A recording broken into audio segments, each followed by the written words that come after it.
اور فرعون نے حکم دیا کہ سب کامل فن جادوگروں کو ہمارے پاس لے آؤ۔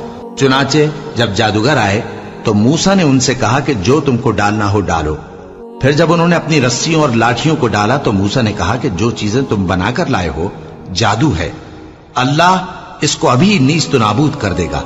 اللہ شریروں کے کام سنوارا نہیں کرتا، اور اللہ اپنے حکم سے سچ کو سچ ہی کر دے گا، اگرچہ گناہگار برا ہی مانے۔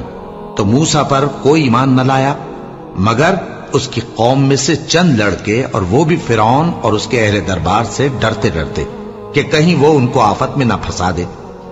اور فرعون ملک میں متکبر تھا اور کبر و کفر میں حد سے بڑھا ہوا تھا۔ اور موسیٰ نے کہا کہ بھائیو، اگر تم اللہ پر ایمان لائے ہو تو اگر دل سے فرما بردار ہو تو اسی پر بھروسہ رکھو۔